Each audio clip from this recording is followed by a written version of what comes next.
আজকে আপনাদের জন্য নিয়ে এসেছি পুরান ঢাকা স্টাইলে তেহারি রেসিপি। পুরান ঢাকার তেহারিটা ঘরোয়াভাবে তৈরি করার চেষ্টা করেছি।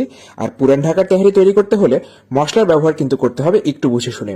সব মশলা কিন্তু তেহারিতে যায় না, আর তেহারিটা একটু হালকা মশলা হয়ে থাকে। চলুন তাহলে মশলা তৈরি করতে চলে যাই। মশলার জন্য আমি নিয়েছি দারচিনি 1 ইঞ্চি সাইজ করে 5 টুকরো দারচিনি নিয়েছি। 6-7টা দিয়ে দিচ্ছি ছোট এলাচ। একটা জয়ত্রীর অর্ধেকটা আমি এখানে দিয়ে দিচ্ছি, আপনারা দেখতে পাচ্ছেন এটা কতটুকু হয়েছে। দিয়ে দিচ্ছি জায়ফল, একটা জায়ফলের 4 ভাগের 1 ভাগ আমি দিয়ে দিলাম। আর দিয়ে দিচ্ছি 1 চা চামচ সাদা গোলমরিচ। এবার এই মশলাগুলোকে না ভেজে গুঁড়ো করে নিতে হবে। গুঁড়ো করে নিয়ে এগুলোকে আমি চেলে নিব, আর কিছু আঁশ তো থেকেই যায়।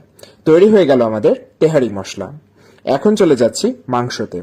আমি এখানে আধা কেজি পরিমাণ খাসির মাংস নিয়েছি, আর মাংসে কিন্তু সামান্য চর্বি থাকতে হবে। সামান্য হাড় থাকলেও সমস্যা নেই, তেহারি তৈরিতে কিন্তু চর্বিদার মাংসটাই প্রয়োজন। মাংসগুলোকে ছোট টুকরো করে কেটে নিয়ে ধুয়ে নিয়েছি। এখন মূল রান্নায় চলে যাই। রান্নার জন্য আমি দিয়ে দিচ্ছি 1/4 কাপের চেয়েও কম সর্ষের তেল। রেস্টুরেন্টগুলোতে কিংবা পুরান ঢাকার তেহারি ঘরগুলোতে অনেক তেল ব্যবহার করা হয়। যেহেতু ঘরে রান্না করছি, কিছুটা স্বাধীনতা তো থাকবেই, তেলটা তাই কমিয়ে দিলাম। আধা কাপ পেঁয়াজ কুচি দিয়ে দিচ্ছি। মাঝারি সাইজে 2টো পেঁয়াজ কুচি করে দিয়ে দিলাম। পেঁয়াজটা কিন্তু একেবারে বেরেস্তা করে ফেলবো না, কিছুটা নরম হয়ে এলে এর মধ্যে আমি সেই আগে থেকে ধুয়ে রাখা মাংসগুলো দিয়ে দিচ্ছি। মাংস দিয়ে এর মধ্যে এবার একে একে মশলা দেবার পালা।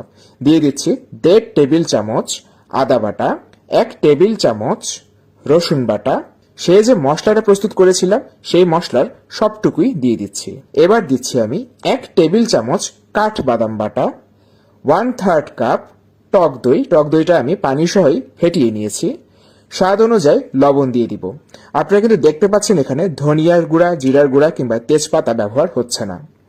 তেহারিটা বিরিয়ানির চেয়ে এখানেই আলাদা, তেহারিতে মশলা কিছুটা কম ব্যবহার করা হয়। এবার ভালোভাবে নেড়ে চেড়ে নিব।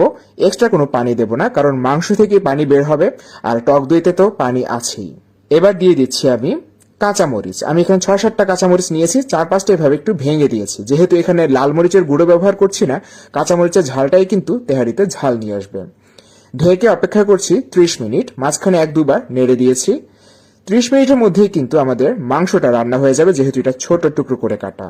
মাংসে কিন্তু বেশি ঝোল থাকা যাবে না, কারণ ঝোল যদি বেশি হয় আপনার তেহারিতে পানি দেবার আন্দাজে গরমিল হতে পারে এবং তেহারিটা ঝরঝরে প্রস্তুত নাও হতে পারে।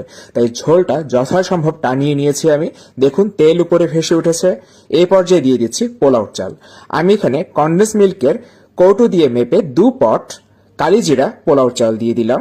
আপনাদের ঘরে কনডেন্স মিল্কের কৌটো না থাকলে মেজারমেন্ট কাপ দিয়ে 2.5 কাপ চাল দিয়ে দিবেন।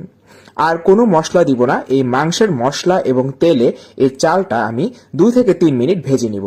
খুব লালচে করে ভাজার কিন্তু কোনোই প্রয়োজন নেই। দেখুন চালটা ঝরঝরে হয়ে এসছে। এবার এর মধ্যে আমি দিয়ে দিচ্ছি গরম পানি। পানিও দেব ঠিক সেই কৌটোতে মেপেই চালের দ্বিগুণ, অর্থাৎ 4 কাপ। আপনারা যে কাপ দিয়ে চাল মাপবেন সেই কাপ দিয়েই পানি দেবেন। দিয়ে দিচ্ছি 1/4 কাপ গুঁড়ো দুধ। গুঁড়ো দুধ দিলে তেহারির স্বাদ অনেক ভালো আসে। প্রিয় দর্শক, এবার নেড়ে চেড়ে অপেক্ষা করব চালটা পানির সাথে সাথে ফুটে ওঠার জন্য। চুলোর আঁচটা কিন্তু হাই থাকবে। এই পর্যায়ে লবণটা চেখে দেখব। যেহেতু মাংসে লবণ দিয়েছিলাম, তাই লবণটা এই পর্যায়ে একটু চেখে দেখতে হবে।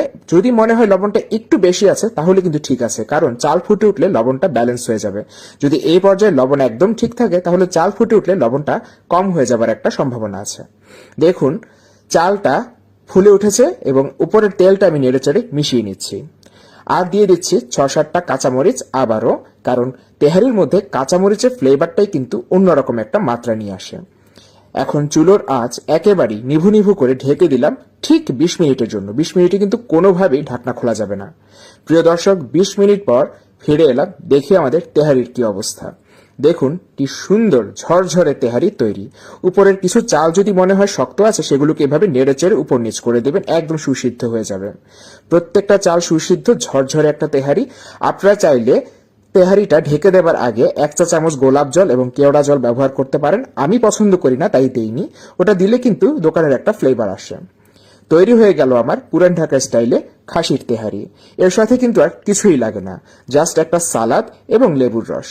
আর আমার রান্নাগুলো ভালো লাগলে কিন্তু রান্নাওয়ালার সাথেই থাকবেন। চলুন তাহলে আজকে তেহারিটা রান্না করতে চলে যাই। আমি এখন তেহারি খাবো। ভালো থাকুন সবাই, আজ এখানেই বিদায় নিচ্ছি। ধন্যবাদ।